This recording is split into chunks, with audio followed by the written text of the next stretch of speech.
Okay, so thank you, Paul, Wow, and Radha for inviting me here. So they asked me once I returned from Cambridge to NCBS about 6 months back, and I gave this title. So this is a title which tells that we still have a long way to go before we realize the full potential of EM. This is something I took from Richard. He wrote a review about 10 years back telling the potentials of EM. I said full potential of EM. So if you take any structure which is being published for single particle EM, you see something like this. There's a lot of steps, a lot of things they say about.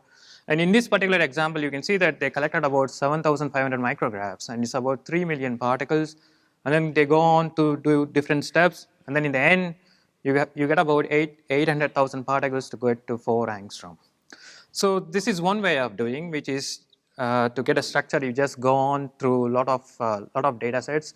So in particular, when I was at Cambridge, collecting this number of micrographs and this number of this many particles would have taken about 10 days of continuous data collection, which was not possible at all.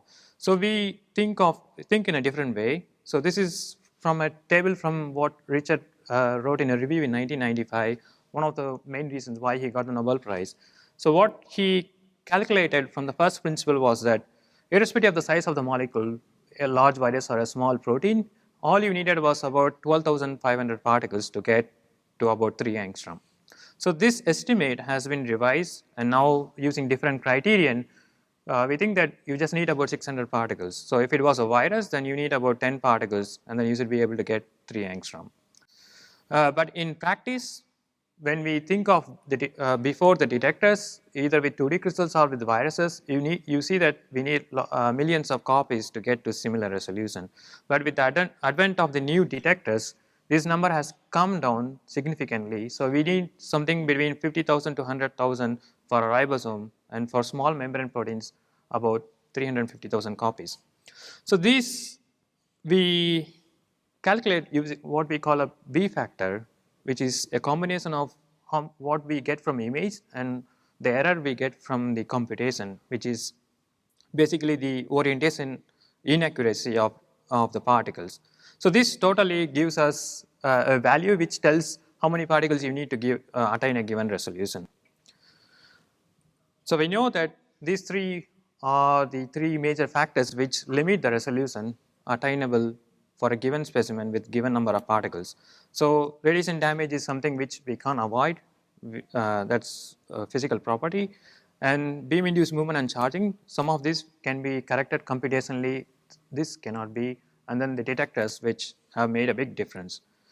So this particular graph, which has been done for a lot of different proteins, shows that for a given electron dose, you see a B factor which can be calculated for each frame.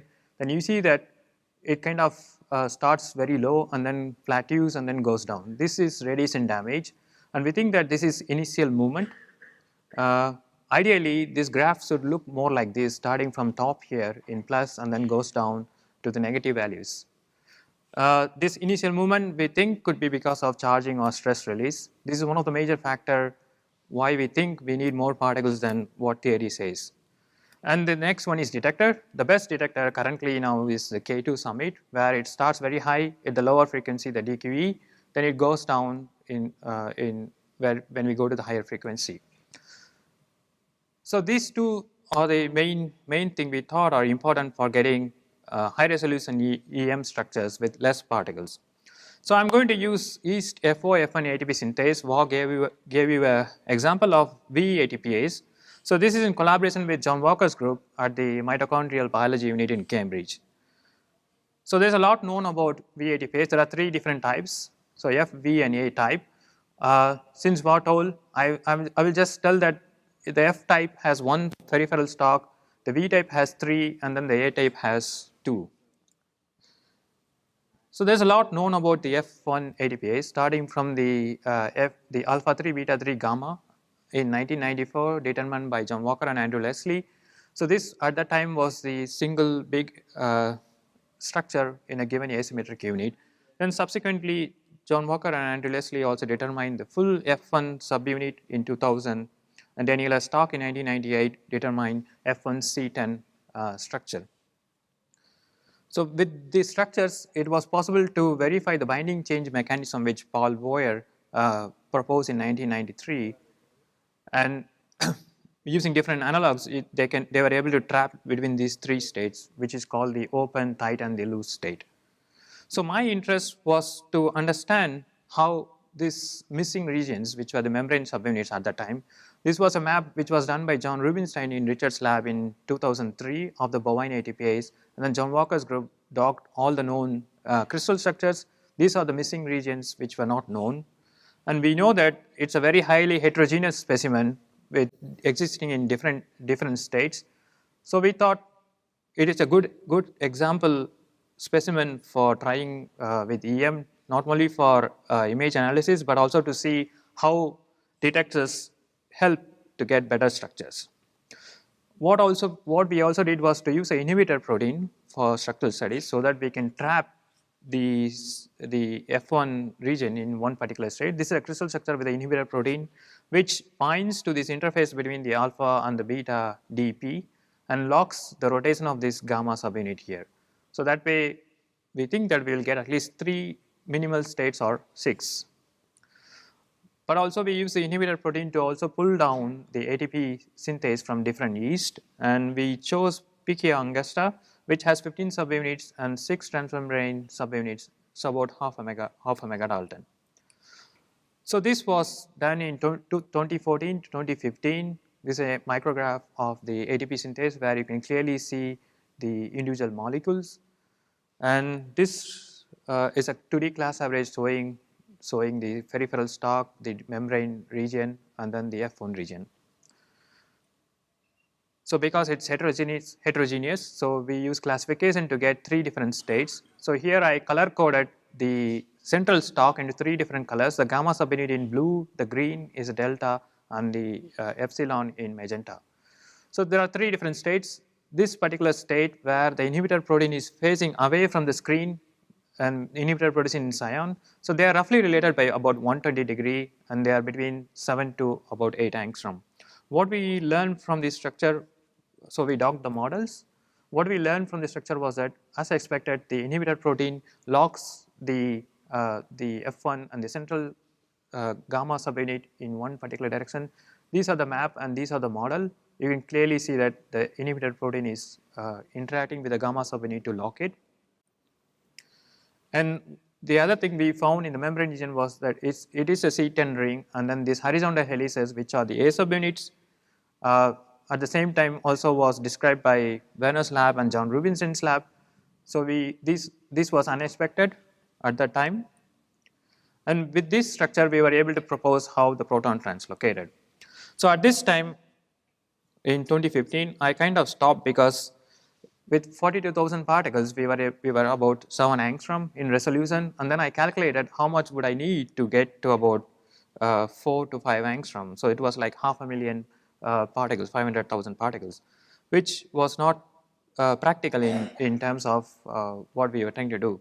So then I kind of stopped, but in the meantime, there are so many different structures, including the V0 from John Rubinstein group to the highest resolution at 4, and they had used about 500,000 particles.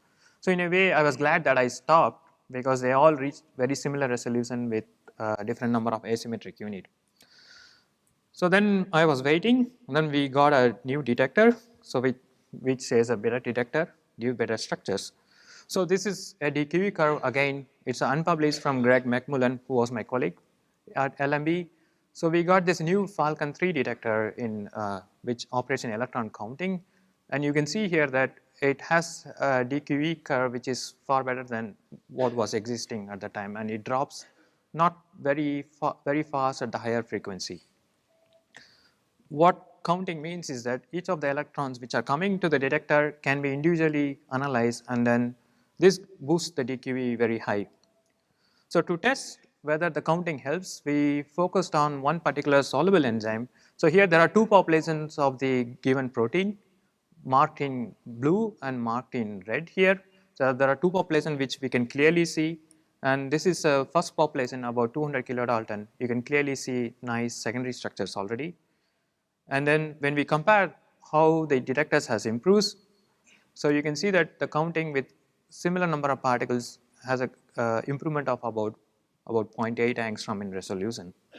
So, and if you compare the map, if you just focus on this particular helix, you can see that the counting map is far better, and then the separation of the beta strand, which is shown here, is very good.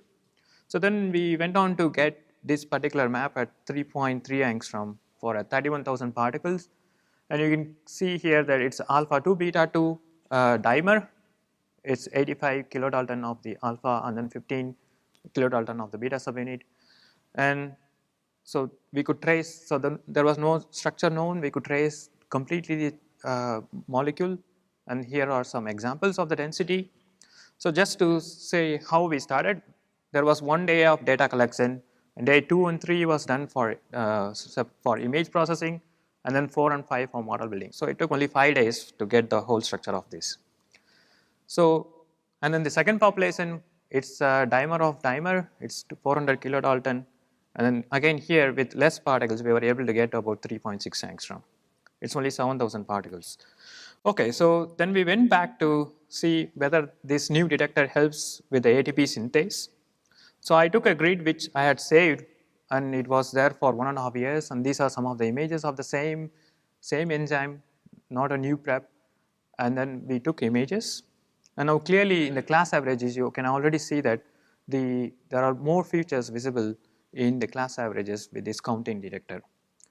And true to that, we got with less particles to about 4.4 angstrom, and when we classified, we could get one particular class with 20,000 particles to 4.4 angstrom.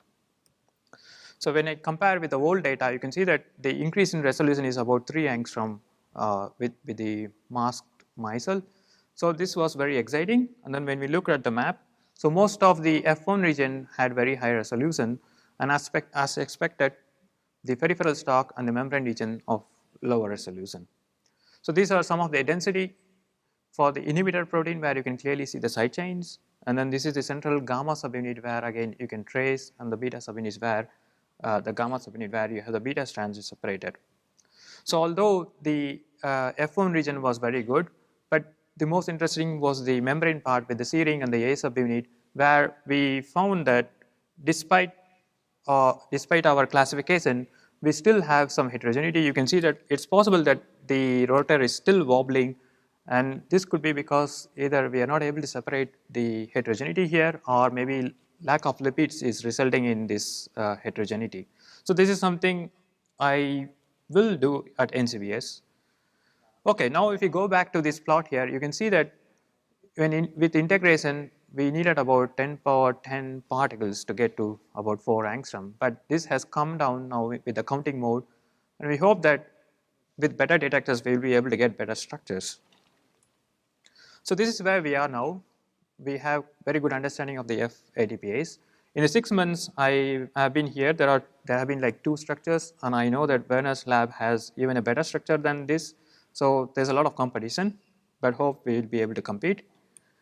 And in the future, what I think is, currently we have this detector which is reasonably good, and we think that the next generation detectors will have a better DQE, which means that we'll be able to get structures with less particles, and with the advent, if we have a very good faceplate, better than the Volta faceplate, then we'll be able to get better structures. And again, this particular first frame problem, if we solve this, then together with detectors, we should be able to realize the full potential of EM. So I will acknowledge Richard and Greg, who have been instrumental in developing the detectors, and all the people who at the LMB who are running the EM facility and the computing. But before I stop, I just wanted to say that we recently installed the cryos at NCBS in NCBS Instem campus in Bangalore. So these are the first images we have got, and we have been able to collect several data sets giving high resolution structures. So I have to mention that these were all done by students who are rotating or who are joining. So they are quite happy. I am very pleased that it's working. And I just want to say, if anybody wants more information and wants to use the facility, please have a look at this particular website. You have more information how to apply and how to use it. So thank you.